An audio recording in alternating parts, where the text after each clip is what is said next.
Graham here, living the dream in October 2023. And if you watched last week's episode, and therefore the introduction to this mini-series, you will know that Fiona and I are off to Cyprus.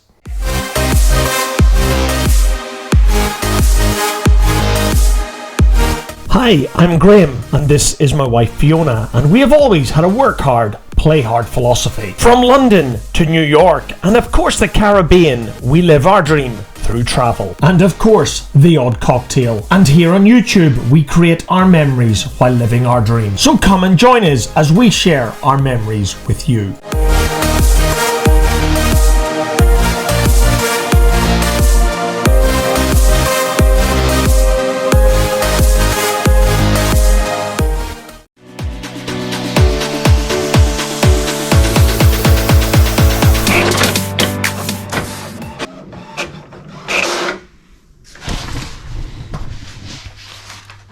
As you can see, guys, it is Friday morning, and that is the boarding passes printed for our TUI flight from Glasgow down to Paphos on Sunday. What I do want to say is the TUI experience, which is what I'm reviewing on this episode, is pretty grim, to be quite honest. The website's rubbish. You can only book your boarding passes, as I say, you can only print your boarding passes 2 days before you go, so that meant we couldn't print ours till 11 a.m. this morning. Our flight is at 11 a.m. on Sunday morning. You can't print your boarding passes from the way back, which of course you can do on Jet2 weeks and weeks in advance. You can even do it in Ryanair weeks in advance and EasyJet. Why TUI can't offer the same service, I've got absolutely no idea. Now, the other thing that they don't do is you've got no way to pre-order food and drink on the plane on the way down. I hope they've got a decent menu because it's quite a long flight. Fiona and I are planning to get breakfast on Sunday morning at Glasgow Airport. We'll get a big Scottish breakfast, and it should mean we don't really need lunch, but we don't arrive in Paphos until nearly 6 p.m.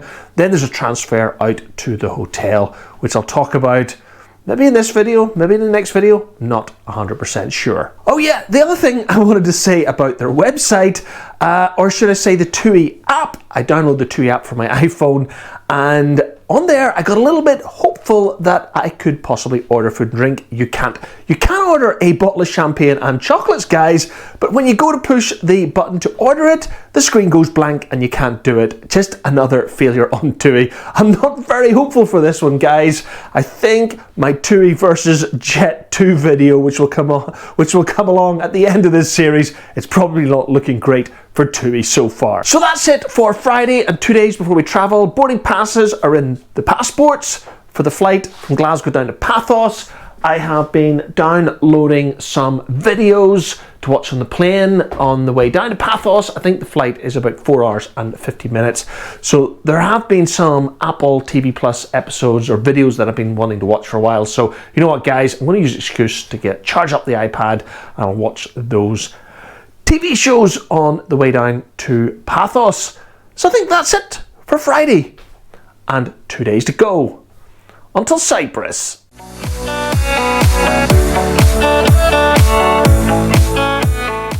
Right, guys, Saturday morning, just under 24 hours till we leave, and I just want to continue a little bit about our TUI experience with less than 1 day to go. What I will say is the TUI app isn't too bad.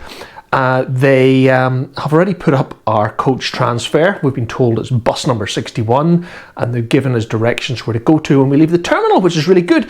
And another thing that I do want to say about their boarding pass process, just after I printed the boarding passes, an email came in from TUI, and basically there were 2 boarding passes on it that we sent across to our iPhone wallet. So Fiona has a boarding pass, or her boarding pass, on her iPhone, and I've got my boarding pass on my iPhone. So that answers the question, what's going to happen when we return in just over a week's time, or actually a week tomorrow even, when we fly home. We'll be able to pick up our boarding passes on our phone. So yeah, that's not too bad. It's a bit different from other airlines, but yeah, I suppose that's the reason I'm doing this video. So that's it for Saturday morning, with just under 24 hours to go until our flight from Glasgow down to Paphos.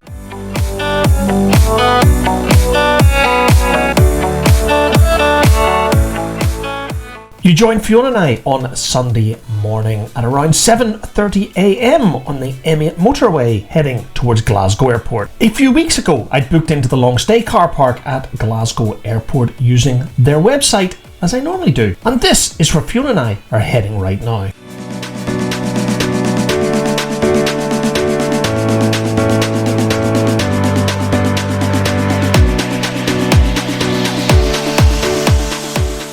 And this, guys, is where we hit our first challenge this morning. At Glasgow Airport, they use automatic number plate recognition. My car was obviously registered on their website when I made this car park booking, so the gate should have automatically opened and let us through. But as you can see, guys, this morning it didn't. We then pushed the assistance button, but as usual for National Car Parks NCP, no one was there to answer, so we were a little bit stuck this morning. NCP, like a lot of large UK companies, are getting rid of staff at the moment, and they do this by replacing human beings with pretty crap technology. And I've seen their technology fail at Glasgow Airport many times. In fact, at most visits that I've made to the airport over the summer of 2023. But before getting pretty grumpy with the non-existent agent at the end of the assistance button, Fiona and I thought we would try another gate just in case it was this particular one that was faulty. And that, guys, is how it should work at every gate.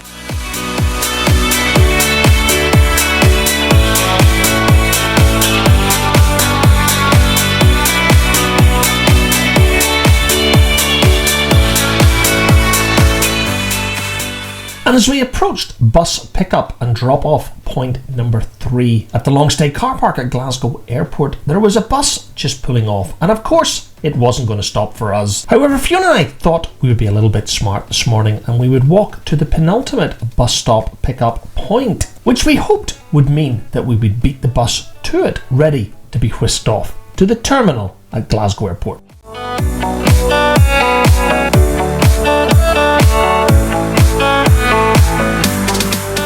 And as you can see, our cunning plan paid off.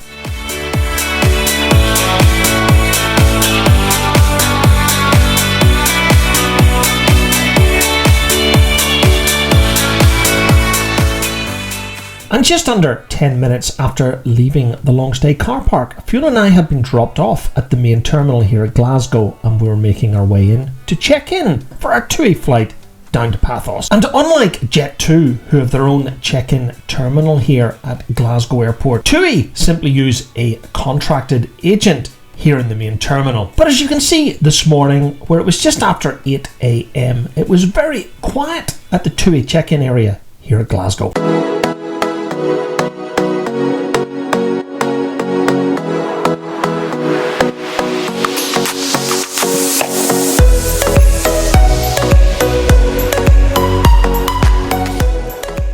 I would certainly hate to be checking in for TUI if it was busy here. As usual, there was simply not enough staff at the check-in counter, and TUI don't have automated check-in kiosks like the vast majority of airlines here in Glasgow, including Jet2. But let's be clear, guys, because on this particular Sunday morning it was very quiet, and as a result, Fiona and I were soon off to security.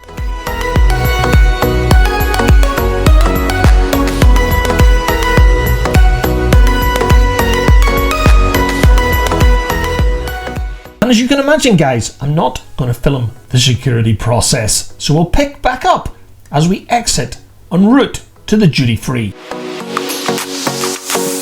What I will say about security here in Glasgow Airport, there's rarely enough staff, and therefore there is rarely enough conveyor belts and security clearance stations, which translates into common delays. But I have to be clear, guys, it wasn't that busy this morning, and Fiona and I were through in less than 10 minutes.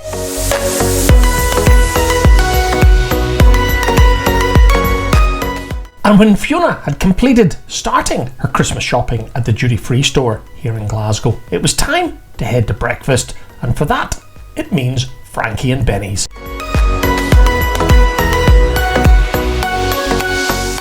The pub that is airside here in Glasgow Airport does seem to do a pretty good deal for breakfast, but there doesn't seem to be any tables. It just seems to be these high chair type bar stools that you've got to sit on, and that is something that doesn't really interest me at this time of the morning.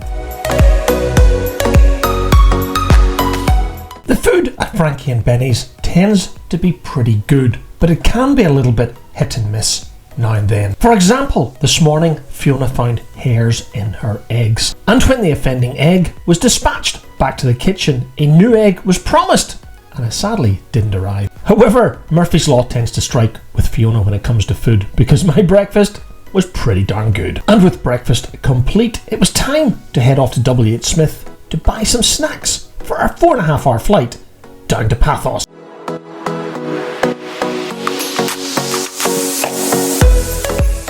It is worth stating that at this point in our TUI experience, we weren't 100% sure of what food and beverages we could purchase on our flight this morning. As I said in the introductions to this episode, unlike Jet2, EasyJet or even Ryanair, you simply can't pre-order food and drink prior to your journey on TUI. And my message to any TUI executive who may be watching this video, come on guys, if Ryanair can do it, it's time you got a grip.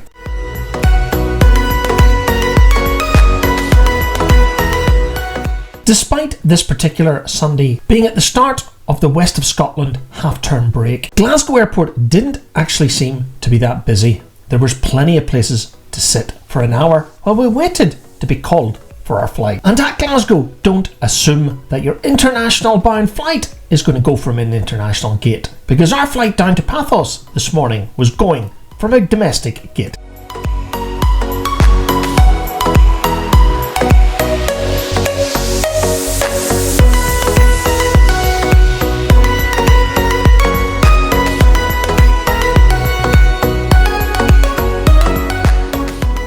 And our TUI flight down to Paphos was leaving from gate 26 today, which of course is one of the domestic gates here at Glasgow. All passengers to remain seated until your secret number has been called.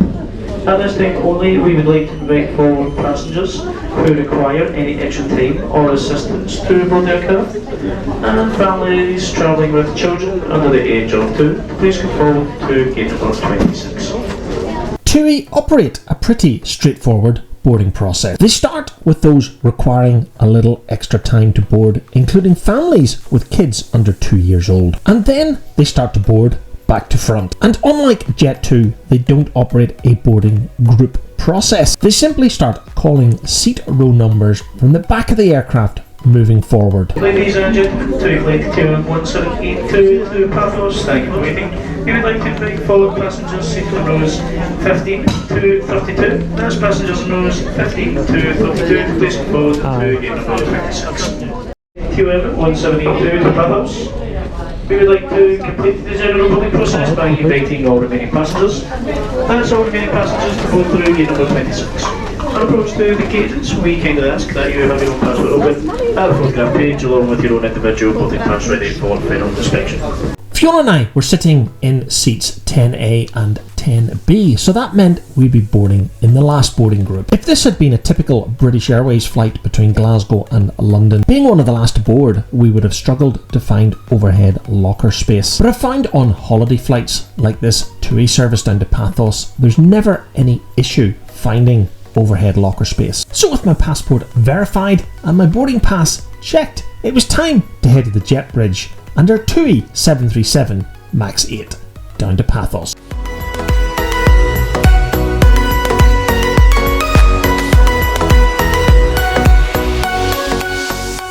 And as you can see, this TUI 737 MAX 8 is set up in a 3-3 all economy configuration. Flight time is 4 hours and 20 minutes. To be honest, you're pleased to watch and listen carefully to the safety demonstration that we are about to give you, even if you are a frequent flyer, as many other aircraft can be very different. If you're reading a newspaper or a magazine, could you please put this down? And if you are listening to a mobile or a tablet device with your own headset, could you please remove these now?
firstly, let's have a look at today's flight using Flight Radar 24. We departed Glasgow on runway 23 in the direction of Johnston, and somewhere between Kilwinning and Irvine in Ayrshire, we turned left heading in a southeasterly direction towards Dumfries and Galloway and the Scottish border with England. We then continued on a southeasterly direction towards Yorkshire, leaving the English coastline overhead Hull in Humberside. We then reached the shores of mainland Europe overhead the Netherlands, just south of Amsterdam and therefore just to the north of Rotterdam. We then crossed Germany overhead Frankfurt, and then leaving German airspace overhead the Austrian border just to the south of Prague in Czechia. We then continued our 4 hours and 50-minute flight, flying overhead Hungary, Serbia and then Bulgaria, before briefly entering Greek airspace and then into our last country before Cyprus, of course that being Turkey. We left the Turkish coastline just to the south of Antalya, and at this point in the flight we'd started our descent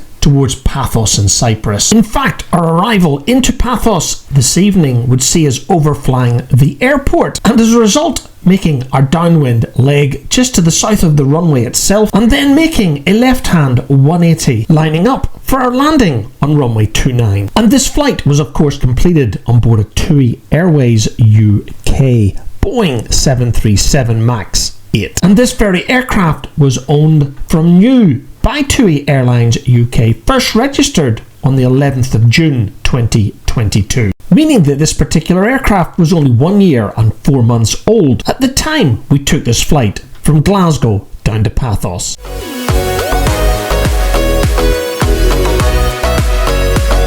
What I do want to say is this TUI 737 is a downside more comfortable than any of the Jet 2 aircraft we've ever flown on. TUI clearly haven't scrimped on the space saver, weight saver even seats that Jet 2 have, making our similar timed flight down to Paphos an awful lot more comfortable than the previous Jet 2 flights we've taken to Lanzarote or Tenerife. And as I said at the beginning of this video, unlike all of the flights we've taken on board Jet 2, TUI don't seem to allow you to pre-order food and drink prior to your flight. But the onboard menu here for TUI was pretty good. It was very comprehensive, and I gotta tell you guys to remember to take your credit or debit cards because TUI is a cashless airline. And there was absolutely no need for me to take a USB battery pack on today's flight because TUI offer USB sockets on the back of every seat. Fiona and I did order hot food on the flight from Paphos back to Glasgow in a week's time, but on this outbound flight we simply ordered some drinks. And I think by this point in the flight we were out of Scottish airspace, and TUI were able to provide offers on their alcohol, which simply meant the more you drank, the cheaper it got. You can't fault TUI for that one.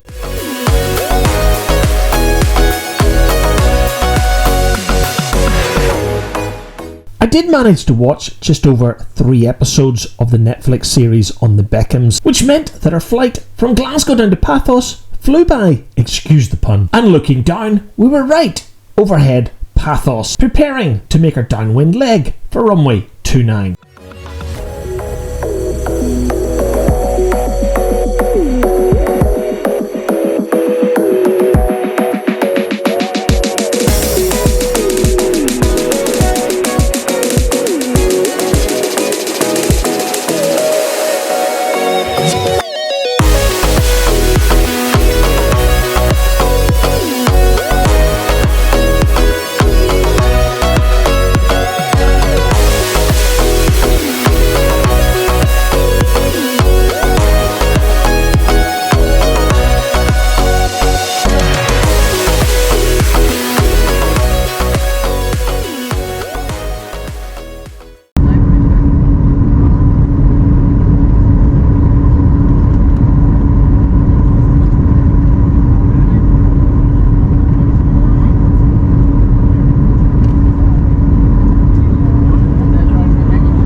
As we taxi to the stand here at Paphos, I want to sum up by saying it wasn't a bad flight at all. Setting aside TUI's pretty awful website and not a great pre-departure experience. The flight itself was very good, it was very comfortable, and it flew by in no time. A very warm welcome to Paphos. For the local time, it is 5:30.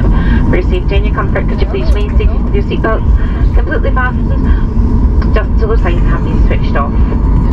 Now that we have left the runway, you can use your handheld electronic devices. And before you leave us, please do check in your seat pockets underneath the seat in front of you and in the overhead compartment for any items such as mobile phones, passports and wallets, as any of these items which are found on the aircraft will be handed off to our agents here in Paphos and they will not be taken back to the UK.